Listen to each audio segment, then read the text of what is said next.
Dan kita akan persilakan Semi. Tadi gemas sekali kok nggak dapat kesempatan. Silakan Semi. Nih saya cuma mau bilang bahwa sebenarnya anak abah itu sekarang sudah menjadi peorasi. Bahkan kita memperjuangkan sebuah idealisme itu dipeorasi sebagai ini mah gerakan anak abah ini kaum 24% yang kecewa gitu. Ya bisa dibilang itu peorasi atau malah pujian ya. Berarti anak abah direlasikan dengan sesuatu yang berintegritas itu aja. Pak Anies ini orang yang sangat sangat runut dalam berpikir dan menyampaikan. Biasanya ada orang yang runut berpikir menyampaikannya terbata-bata. Beliau ini sepertinya otaknya memang di bibir gitu. Jadi ngomongnya tuh udah nggak dipikirkan. Jadi kalau di rapper ini dia freestyle. Ditanya apa aja pasti dijawab sama dia. Pertanyaanmu? Pertanyaanku adalah sebenarnya bagaimana orang yang sudah berpikir dengan runut bisa dengan strategis nanti ke depannya. Karena kenapa, J? Ya tapi problemnya hari ini adalah banyak yang nggak punya otak dan nggak bisa berpikir runut. Indonesia itu jadi kacau balau. Oh, gitu. Ya, itu karena nggak ada pikiran. Jadi nggak harus kecewa dengan 24% kalau punya pikiran. Jadi lu jubirnya Pak Anies nih? Bukan. Menjelaskan yang susah lo jelaskan itu. Oke. Dan 50 juta ini yang di quote unquote dibilang anak abah, ini luas sekali loh. Dari orang aktivis yang kiri sampai konservatif kanan dan orang-orang liberal. Nah ini kalau Pak Anies bikin partai, strateginya gimana ini? Bisa mewadahi orang-orang yang beraliran Marxis sampai yang konservatif. Berat sekali, gimana nih Pak Anies? Saya selalu bayangkan gini, Semi. Kita sering memfokuskan pada latar belakang. Latar belakang pikiran, latar belakang etnis, latar belakang suku. Yang mempersatukan itu latar depan. Karena latar belakang tidak bisa dipersatukan. Betul. Kenapa? Karena itulah masa lalu. Ya latar belakangnya beda-beda mau diapain? Yang satu bisa dibilang suku, ideologi. Ya sudah tumbuh besar dengan ideologi yang pernah ada. Pikiran-pikiran. Tapi ketika bicaranya masa depan, nah kita bisa bersatu tuh. Kenapa? Karena masa depan itu adalah sesuatu yang kita tatap sama-sama. Jadi kalau kami tawarkan, kenapa ini bisa across the board ya, lintas identitas, lintas minat, lintas profesi, lintas pikiran. Karena yang kita mau bawa, tawarkan adalah tentang kesetaraan, keadilan. Itu buat kita ke depan. Bagaimana kemudian situasi komunikasi Mas Anies dengan Nasdem atau dengan Bapak Surya Paloh yang memang sejak awal dari Pilpres sampai akhir itu memang tidak bergeming untuk mendukung Mas Anies. Dan apakah memang terjadi tekanan seperti itu? Pak Surya Paloh itu seorang yang ketika beliau ambil keputusan itu dijalani proses itu tuntas. Ya.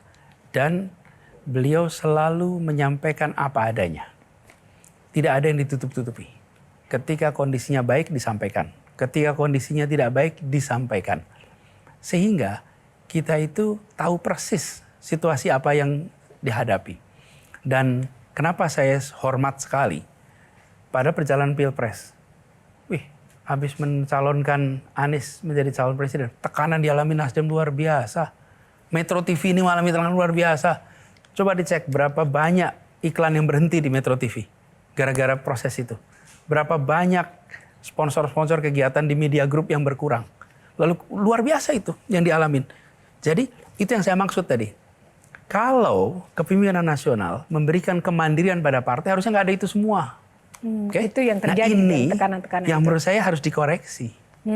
Ketika kita memiliki tanggung jawab menjaga demokrasi, menjaga kehidupan politik yang sehat, begitu ada di dalam barisan melakukan tindakan-tindakan yang tidak demokratis, yang tidak melindungi kehidupan berpolitik, tegur.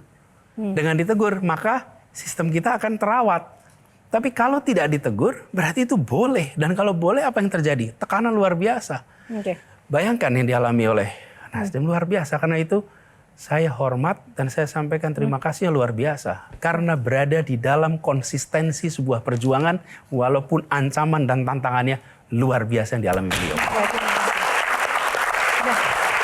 Dan tapi sosok Mas Anies yang konsisten ini pun juga menyentuh hati banyak orang. Kita akan lihat ya, ini kemarin kami sempat tes Mas Anies ya. Kalau ketemu Anies Baswedan, apa sih yang ingin diungkapkan atau ditanyakan? Nah, kita bisa lihat nih, dari netizen yang kami kumpulkan, banyak yang, halo Pak Anies, saya izin bertanya, bagaimana sih cara Pak Anies bisa memiliki pengetahuan, ide baru, nah seperti itu. Rencana politik Pak Anies ke depan seperti apa? Ada juga yang menanyakan, Pak 2029 mencalonkan diri jadi presiden lagi tidak? Pak Anies kasih quote dong untuk warga DKJ yang lagi sedih dan galau karena Abah nggak jadi berlayar. Nah ini kan, terus assalamualaikum, semoga Allah selalu memberikan kesehatan buat Pak Anies. Dan Pak Anies bisa konsisten dan tetap idealis tuh seperti apa apabila ditakdirkan menjadi pemimpin. Pak Anies tidurnya berapa jam sehari, bangun jam berapa? Tepuk tangan untuk para netizen.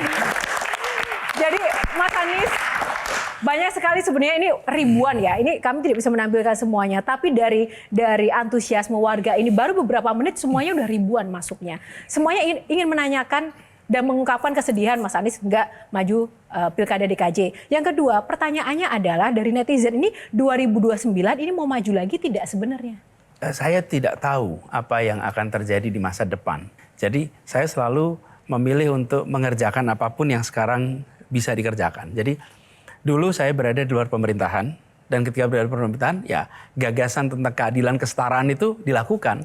Ya tadi cerita tentang beasiswa, ya saya ngurusin kampus, padahal kampus swasta tuh nggak harus nyari beasiswa, itu kan biar bagian negara aja ngurusin. Tapi kita terpanggil. Kemudian Indonesia Mengajar, mengirim guru ke pelosok-pelosok tanah air, lagi-lagi kesetaraan. Tapi kan orang harus punya rencana untuk langkah di masa depan, karena kan kata pepatah, masa depan kita ditentukan oleh langkah sekarang, Mas Anies. Ya, gini, Pilpres 2029 itu masih 5 tahun.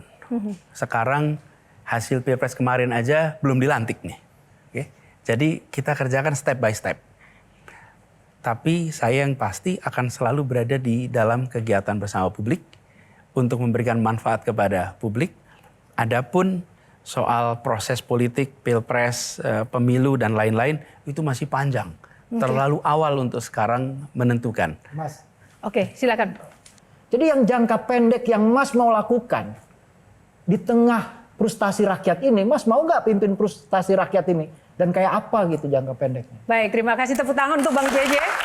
Jelajahi cara baru mendapatkan informasi. Download Metro TV Extend sekarang.